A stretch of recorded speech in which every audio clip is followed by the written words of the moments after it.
What's up, guys? We're back. There's more Buccaneer content to talk about. And Kyle Trask, he's the big name that everyone wants to talk about, whether it's good or bad. And Todd Bowles had some words to say about it, so we'll let him talk, and then we'll talk about this a little bit after. What do you have to say, Todd Bowles?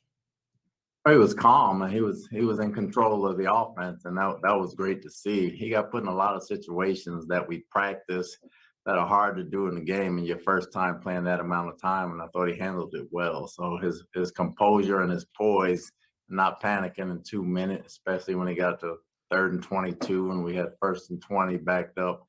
He kind of led the team down. He took the throws he needed to take, and he made some good throws. But his calmness and his poise and understanding the situation was very good. That's big points, big talking points, right?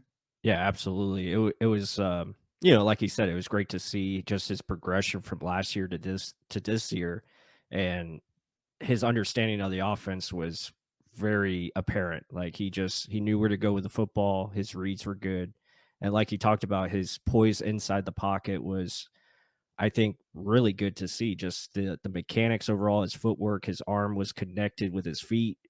That was huge to see. Yeah, I mean, understanding the offense, like the touchdown to Stearns. I mean, you've seen a lot of these plays a lot over and over in the Bruce Arians, Byron Leftwich offense, whatever you want to call it, using space to your advantage, trying to get downfield shots. Trask may not have a cannon, but he knows how to get the ball there. That was a perfect placement pass where he knew his outside guy was going to cut in and that inside slot guy was going to cut into the corner. And what do you know? A touchdown, perfect placement. That's stuff that you can see consistent and translate over once he does get the reins of offense and just the floods you would see. The understanding, okay, let me look this way, then hit my tight end underneath because the big shot's not there. You saw a lot of that. And the mechanics, like you said, were better. And like he said, situational. That 3rd and 21, he told the line, no, we're going to walk up here. We're going to get a chunk here and a chunk there, and then we're going to eventually get this. Calm, confident, and leading your troops to get that first down and eventually get you into field goal range. Right, and his understanding of how Miami was playing against them was, really cool to see because he said it in his press conference. He talked about how, they were dropping back into coverage a lot. They were dropping their linebackers, so space underneath was pretty much there all game, and he just took advantage of that. And then once they started to creep up a little bit, you saw the shots taking place, down the middle of the field to the tight end, etc., to Geiger and others. So yeah, super impressed by what he did last night. Again, it's something he can build off of, and we just got to see. Now he goes into, this week against Tennessee. Can he take his game to another level and play more consistent?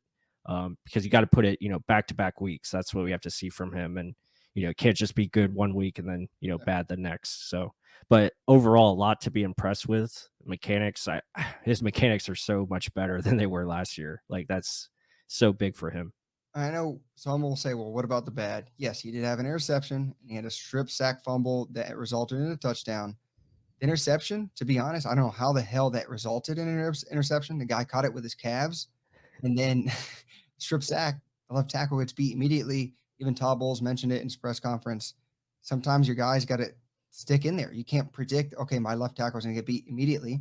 The internal clock is there for a reason. It's not half second. It's usually a second and a half, 2 seconds. So, Right.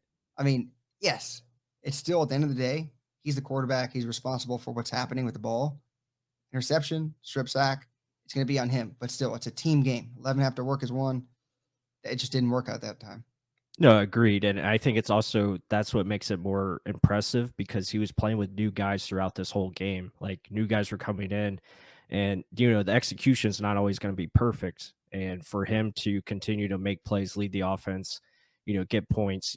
Of course, yeah, we would have liked to see that kick be made at the end so they got the win, but it's this is the beauty of it. It's preseason. It's a great time to learn and you just see the experience helping him out a ton. And for him to come in there and just be, just mature and throwing with poise, it was really nice. Yeah, and I know it's vanilla defenses, guys, so we don't know truly what happened, but you want to see a guy succeed with reps and making strides from one year to another. And I did see that, and I hope to see more of it in this next game. Other than that, guys, let us know how you feel about Kyle Trask. Is he making strides to you guys? Is he making any improvements, or you just hate him? Let us know down below in the comments. Like it, the video, help support us. Subscribe if you haven't. And with that said, till the next one.